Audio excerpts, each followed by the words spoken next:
This is Legal Principles of Surveying 2014, Spring 2014 online. This is the Early Boundary History and Ancient Times Through Colonial U.S. History slide. Starts with Chapter 1 in your textbook, but I give you a little bit more information than Chapter 1 gives you.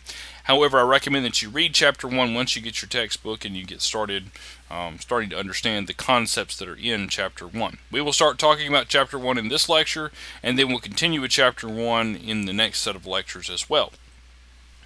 So, boundaries in ancient history. The earliest mention of land boundaries goes back to ancient Babylonian and the Egyptian empires. Boundary stones from the Babylonian Empire have been found with descriptions of the boundary line and other interesting information. You can look in page 87 of your textbook for a picture, and it gives you a little bit more information. But from what I've read, you see these boundary stones with information about who the land was owned by, who the land was previously owned by, who the surveyor was, when it was surveyed, how it was surveyed, and even information about the curse of if you move the boundary stones, you're going to be accursed, or your family's going to lose its honor. And the concept there was to make sure that everybody knew what the boundary stone meant. The ownership of land was relegated to kings and royal leaders for most of the time, and the common people of the empire were not allowed to own land. It was noted that the king had land, and there was land that could be farmed, but it was still owned by the king, and all the proceeds from the farming had to go through the king first, and he got his cut. As we move forward in history quite a bit, we see where the Greeks start talking about land boundaries as well, and they believed that they were divinely assured by the goddess Terminus, which is where we get our word for terminate. And Terminus was to watch over the boundary stones, and she was also invoked during the transfer of land. They would invoke Terminus to come and bless the transfer of land between two individuals. Both in the New and Old Testaments of the Bible contain references to boundaries and methods of measurement. Other references in the Bible mention yield on certain pieces of land and the land's importance. Boundaries are mentioned as early as Deuteronomy and mentioned in the early law from Moses. And so the concept there is that this idea of ownership of land started very early in our history. The cubit, mentioned in the Bible quite a bit, but also mentioned by the Egyptians, is the length of a man's arm from his elbow to his fingertip. And this is most commonly mentioned in biblical units of measurement, but it's been mentioned several other places. However, the reed, which is 6 cubits, a fathom, approximately 6 feet, and the long cubit, a cubit and a handbreadth, are also mentioned. In some cases, these are different depending on who was the ruler at the time. According to the Egyptians, the pharaoh, his arm may have been longer than another pharaoh's, and so the cubit changed from pharaoh to pharaoh. There's no mention of this in the Bible, that it's changed, but I'm sure it would be based on the individual who was doing the work at the time. Boundaries in ancient to Middle Ages. Moving forward, the Saxons and the Normans borrowed the idea of divinity from the boundaries of the Greek culture and brought it to the British Isles. Some of the boundaries were confirmed by a process of marking the boundary corners with etched stones, and this was propagated through all of the English culture. Townspeople would even gather and do something called beating the bounds, and the concept was you would walk around the bounds of a new piece of property that was being subdivided or being purchased, and at each of the boundary stones they would take one of the children and turn him upside down and hold him over the stone and let his head touch the stone. And when his head touched the stone, this was an idea that the student or the child would remember the day. And even some legal cases mentioned in your textbook talk about the fact that there were individuals who actually came back and said, yes, I remember this stone being here, and that parole evidence was used in a legal case. And we've gotten away from a lot of that today. You don't see the townspeople getting together and doing those sorts of things today. Boundaries were also defined by natural features, such as rivers and creeks and changes in terrain. Many early descriptions use this method, called a meets and bounds method. And it was mostly a bounds method. You'd go down to the ford, and once you get past the ford, you'd follow a little creek back north, and then you'd follow the mountain range. And we'll discuss this method more in depth in future lectures, but just so you know, this is kind of where the idea of a boundary, a bounding, came from, was looking at natural features originally. Traditionally, only royalty and very wealthy individuals could own land in Europe from the Middle Ages to the 1600s AD. This included both Europe and the British Isles. The royal lineage was commonly delegated to a single family name. Commonly, it would follow the name of the family, and your common townspeople were not allowed to own land. They could live on certain portions of land, but it was owned by a lord or a earl. It was owned by somebody who was in the king's court. Common man was not allowed to have land. The process of seigneurialism, similar to feudalism, allowed peasants to work on land owned by royalty. What the peasants would do is they would go and work on the land that's owned by the king, and they would be able to take a cut of the proceeds from the land. They'd be able to take some food home to their families, feed their families, but they were actually working for the king, and the king got the majority of the profit. And different from feudalism, where you had a caste system, in feudalism, seigneurialism basically just gave people the right to go out and work for the king. And it was kind of an early slave labor kind of concept. King Alfred the Great of England, the very first king of England, believed that all people should be under a seigneurialistic relationship with royalty at some time in their life. He was very futuristic thinking there on the concept of people being seigneurialistic. The differences between that and feudalism are some of the laws that pertain to it, but the concept is the same. People still are not allowed to own land, and this process was in place until the late 16th century AD. So you're talking about thousands of years, 1,000 years when this was going on. And the idea of freedom of ownership was enticing, and the concept of a new world and hearing about going to a different place. The common man could not get out of England. But this concept of a new world brought an idea that was very, very new to the people. And so this is kind of the idea and the concept where we started wanting to move away from England and get out on our own. In 1565, Sir Walter Raleigh landed on the American continent with a mathematician and surveyor named Thomas Harriot. Surveys were conducted by Harriot in what would later become the Commonwealth of Virginia. He actually landed in part of North Carolina, called it Virginia, and later that was moved. In 1607, the first permanent English colony was formed at Jamestown by the Virginia Company. Each person who paid for travel to the New World was granted 50 acres of land. This system was based on land tenure, the concept that you could own land, but you had to do something with it, and the permit to own land was given out by the king, but the king could then take back this permit after a period of time. Excuse me. As we move forward in time, in 1620, the Mayflower arrived in the New World. They had the Mayflower Compact, a new constitution, a concept based on the Magna Carta that was from England, and they were sent on orders from the Virginia Company to start colonizing America. And the people that came across on the Mayflower were some of the most they were able to survive, where Sir Walter Raleigh and his crew disappeared. It's a lost colony. No one knows what happened to them. In 1620, however, the people in the Mayflower were able to settle and colonize the area and survive the winters. From 1620 to 1754, I know that's a large gap, but we're just giving you a brief history here. British settlements were set all on the East Coast. All of the colonies were set forth by 1754. In 1732, Georgia was established, and some of the other states were the colonies were established between this time. The concept of ownership of land was still up in the air and still held by the crown. People were allowed to work on farms and to set out this land tenure concept, but after a period of years, the crown would take that land back and own that land again. So basically, the crown was looking for the natural resources in the land, allowed people to cultivate it and colonize it, and then they wanted those natural resources for themselves. Spain owned the Florida region, what we would consider today to be South Mississippi, part of South Louisiana, South Alabama, parts of Georgia and Florida.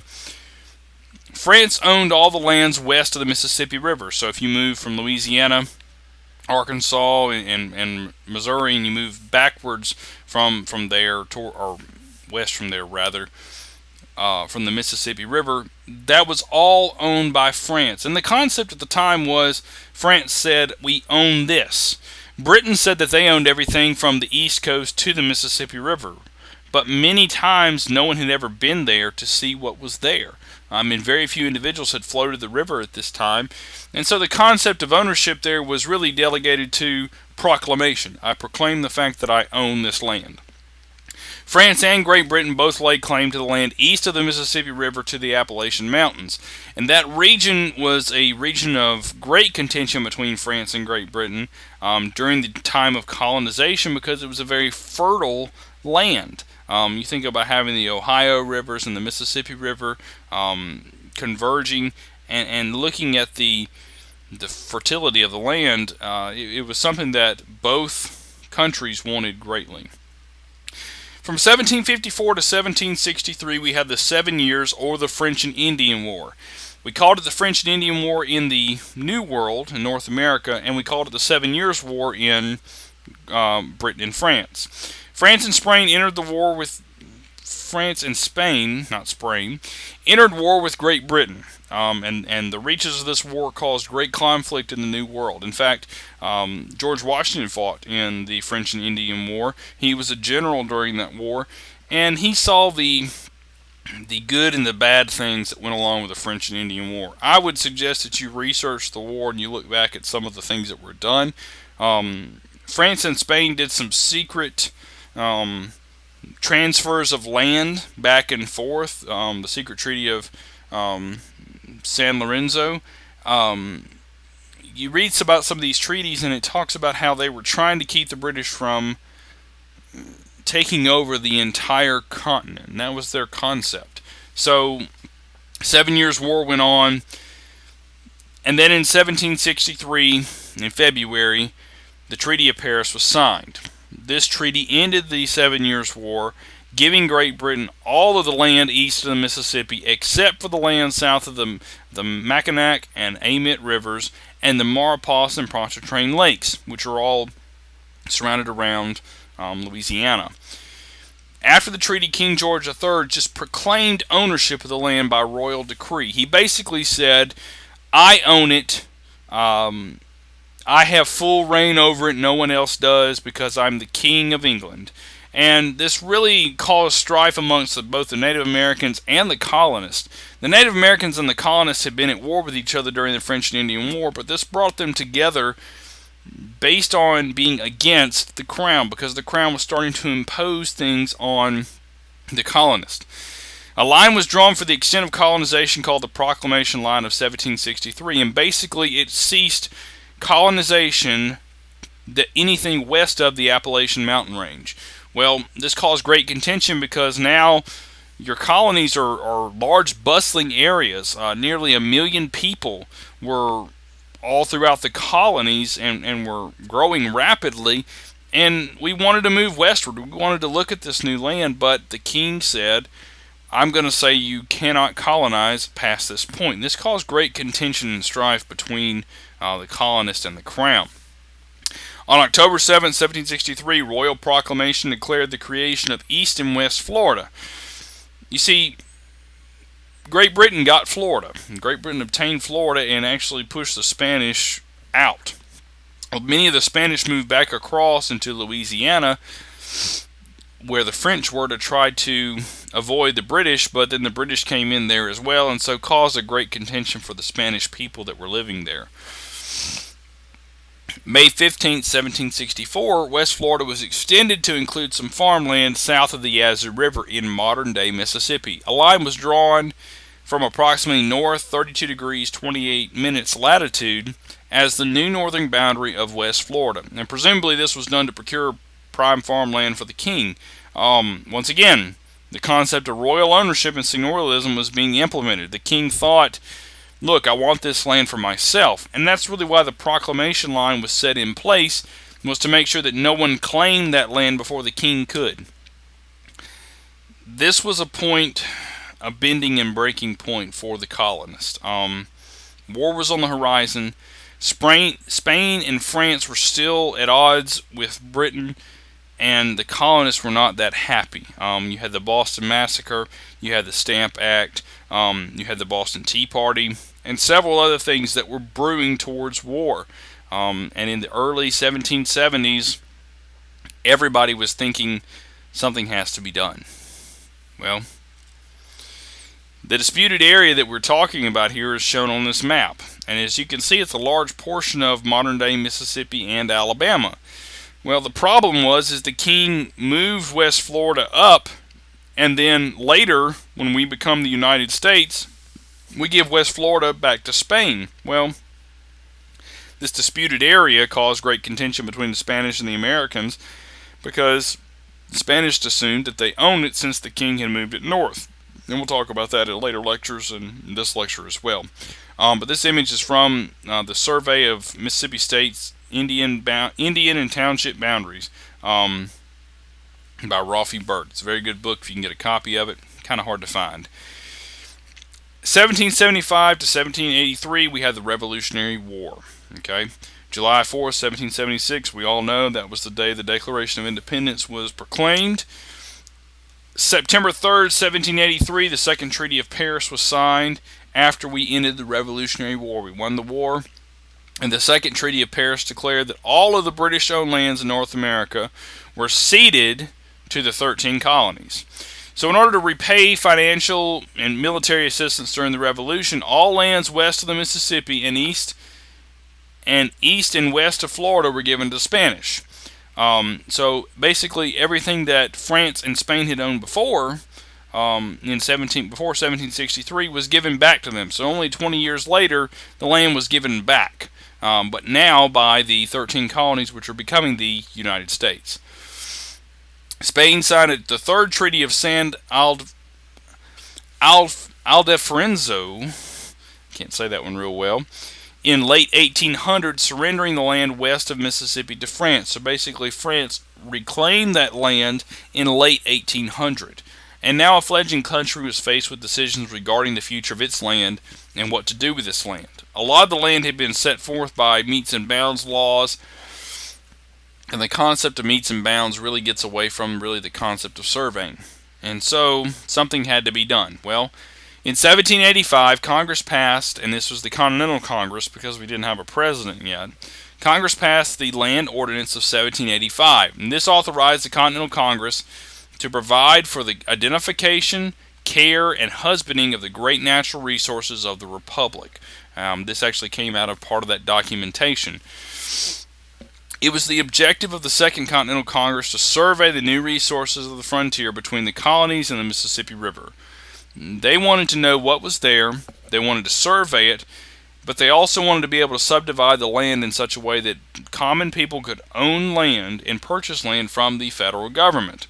This was a new idea in the world. Nobody had ever done this before, and so there were a lot of problems with it, but the subsequent acts and laws set the stage for the public land survey system on what we use today, also known as the PLSS. The land would be divided into 6-mile squares, townships, containing 36 one-mile square sections. Thomas Jefferson imagined a 7-mile township, and at the time he was part of the Continental Congress's committee on this. And he, in his report of a committee to establish a land office. However, while Jefferson was in France, he was as an ambassador for the U.S., Congress downsized the township size to go 6 miles by 6 miles. So that was a little interesting tidbit there. Originally, sections 8, 11, 26, and 29 were going to be set aside for federal mineral rights. So basically, the federal government would own those sections to get minerals. Section 16 was set aside for the establishment and funding of public schools. Well, the mineral rights were dropped by Congress. The concept of those 4 being owned was a little bit too federalistic, and the Congress didn't like it, but the 16th section rule still plays in place today. You can't own 16th section land because it's owned by the public schools. The sections were numbered starting in the southeast corner, originally in the Ordinance of 1785. Well, this is contrary to the way sections are numbered today, but I thought it would be interesting for you to know that all the surveys that were done first on the first 7 ranges of Ohio are surveyed in this way. So if you go to survey in Ohio, you need to understand the concept behind this. Thomas Hutchins was enlisted as a geographer of the U.S., and he led a team of men and defined the geographer's line in Ohio, the very first survey conducted under the PLSS system from the Ordinance of 1785. And if you look at an image of Ohio, it is cut up as far as the surveys go because they were testing different survey methods throughout Ohio. The Second Continental Congress wanted to sell the land, and they became very impatient when it came to the process of surveying the land. So they decided to suspend part of the ordinance and sell the first 4 ranges that had already been surveyed. In the original ordinance, all 7 ranges had to be surveyed, and then they would come back and sell them. Well, neither the interest nor the sale of the land was great by the public. I believe that they sold the land, but they had to sell some pieces of it for around $1 an acre. And in some cases $1 a section, and so this was very, very poor. The people were not as interested in purchasing the land as the Congress thought, and so some things had to be changed and policies had to be remade. Over the next 30 years, as legislation developed, the process for the subdivision and the sale of public lands was intensified and made better. And this topic will be further discussed in our lecture talking about creation of GLO boundaries, but it's important for you to note that the surveyor's job here was to do an ethical and moral responsibility to boundaries. Congress wanted to push it along and make it go faster, but with the tools and the people at the time, you cannot go any faster than what they were already doing. Townships and sections, this is under the Act of 1796, were arranged differently. Townships were definitely defined as 6 mile by 6 mile squares containing 36 sections. Each section was 1 mile by 1 mile square containing 640 acres and defined by a section number. They were then further subdivided to define the location of land ownership, as you can see in the graphic. Townships, sections in each township are numbered according to the figure at right. Notice that it starts in the northeast corner, moves westward, then drops down after number 6 to 7, then moves eastward to 12, down to 13, so on and so forth. A normal section, we call it normal because not all sections are normal, in fact very few are, is supposed to contain 640 acres. But like I said, because of errors in surveying of sections and also terrain differences, this is not always the case. And we'll talk about more about these surveys covered in Chapter 6 of your textbook, but it's important for you to note. The Manual of Surveying Instructions has been around since 1855 and has been revised several times. Some of the years of revision include 1855, 1919, 1946, 1973, and 2009. The latest edition contains over 450 pages of information, whereas the very first edition only contained 41. So you can see how the instructions for the federal surveys just grew and grew and grew as our technology increased. These instructions deal only with federal land. State law deals with private land, and we'll talk about that later, but the federal government has no dog in the hunt when it comes to private land. They're only dealing with federal land. Some terms of the public land survey system that are important to note. Initial points. These points are defined as a point of commencement for a PLSS survey across the United States. These points were defined by astronomical observations made by federal surveyors. At the time, latitude and longitude were recorded, and some of these were done back in the 1820s and the early 1800s. So these initial points are very, very important to us as surveyors. Principal meridians, if you think about a meridian, it's going to run north and south, okay? The principal meridian is the line running in true north-south direction from the initial point. And it was marked so often, and at all streams and locations, and the instructions detailed out how they were to be marked. Excuse me. A baseline is the parallel extended east and west from the initial point. This is the line going east and west, so the baseline and the principal meridian, when they intersect, create a 90-degree angle. Baselines were marked in the same fashion as principal meridians. And the baseline is actually a circular curve on the surface of the Earth because of curvature. Baselines were offset to align with the true curvature of the Earth. And so as we look here you can see the United States. And this graphic is not real great, but you can see basically every color that's represented is a different survey. And if you look at Mississippi, there are 5 districts in Mississippi where we've been surveyed from. You look at Ohio, and there are several. If I remember correctly, 13 different surveys were conducted in Ohio. And as you study Ohio and you look at how Ohio was surveyed, you get a greater feel for what people were going through during that time. Notice where all the baselines and principal meridians are. You can see the location of each of them on here. Where the baseline and principal meridian intersect is where an initial point is. As we got better and better with placing these initial points, the concept of surveying them became much easier, and surveyors actually became quite good at doing it. Notice as we move westward, the zones get larger and larger, and the concept there is we had it figured out. Instructions were in place, surveys were being conducted, and it was all moving along very, very quickly. To talk briefly about Mississippi surveys, Mississippi has 5 principal meridians within 5 general land office districts. We have the Washington Meridian set in 1803, the St. Stephen's Meridian set in 1805, the Huntsville Meridian set in 1807, the Choctaw Meridian set in 1821, and the Chickasaw Meridian set in 1833. Many of these districts were formed when cessions of Native American-owned lands occurred. So as we obtained land from the Native Americans through cessions and through treaties, these surveys were set forth, initial points were set, and men were sent out to survey this land. The Choctaw Meridian was developed for the 1820 and 1830 purchases, and the purchase of 1805 was surveyed under the Washington and St. Stephen's Meridians. And if you look at the way these were surveyed in several textbooks, you will see the great length that went as mankind moved forward and surveyors were trying to get this land defined. So a couple pictures of initial points that I have visited. The St. Stephen's initial point is just north of Mobile, Alabama. It's a large piece of sandstone that was set in 1799 by Andrew Ellicott. It's a very, very neat place. I would recommend that you go. The Choctaw initial point is right off of Highway 28 near Hazelhurst, Mississippi, and this initial point was set in 1821. It was reset in 1998 by the Bureau of Land Management, the Mississippi Association of Professional Surveyors, and Mississippi State University. Just recently I have traveled to visit that point, and it is an important point that was set originally by Charles Lawson.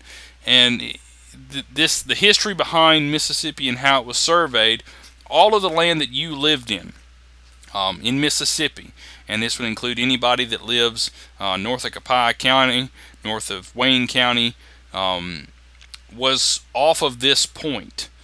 Newton County, Scott County, Hinds County, Rankin County, all of those counties were based off of this point.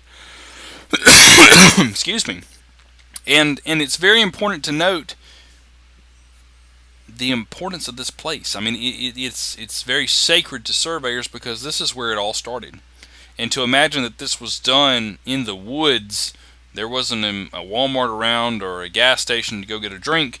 This was men's lives that they spent out there so that we could have the luxuries that we have today when it comes to land.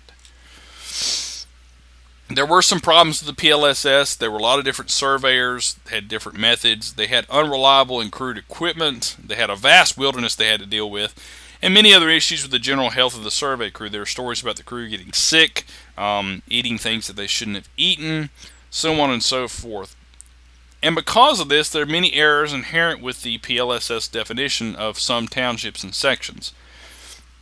In Newton County especially, on the eastern edge of the county, we can see a lot of the townships over there have a large discrepancy in them. However, despite all the problems with the PLSS and the history of it, the courts have held that federal law and federal laws regulate that original surveys are unchangeable. And the reason that they're unchangeable is so that we don't move people's land boundaries. All the land boundaries that are set forth today are predicated on those initial points and the surveys done way back when. We can't change those things because if we do, we change all the land boundaries for the region. And that would just cause so much confusion, but also cause people to become very angry. As we'll talk about, boundaries are very important to people. So these corners stand as true according to the intent of the original surveyor.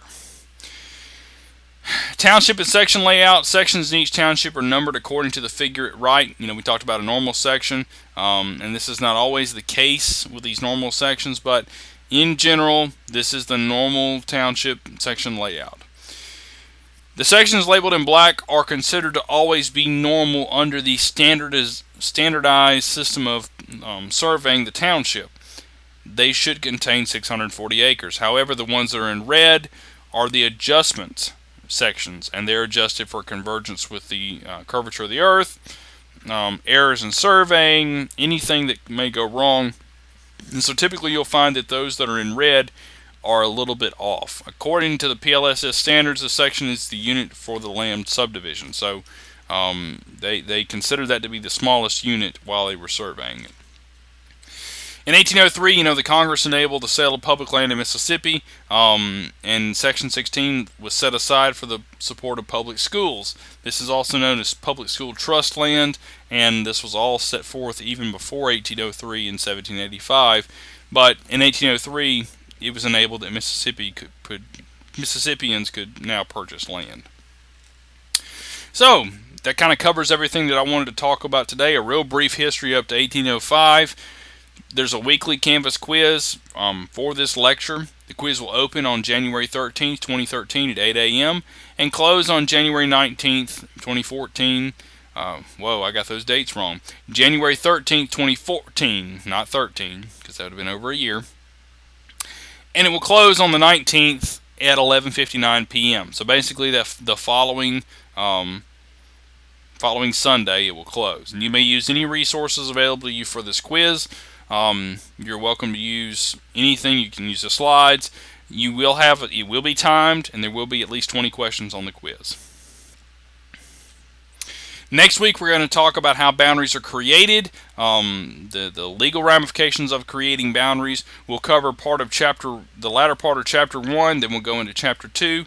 Reading assignment number 2 will be for next week also, Chapter 2. And I would recommend each week that you read the next chapter. And as you can, read it because that book is really good. We'll also have a quiz next week on boundary creation. Here are my sources that I used to put these sets of slides together. You're welcome to go back and look at these sources.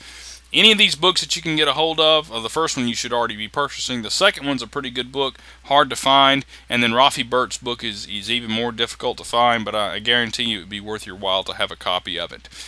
Thank you, and I hope you enjoyed the lecture. I hope you got some information out of it. Remember to read the chapter and to take the quiz. Have a great week.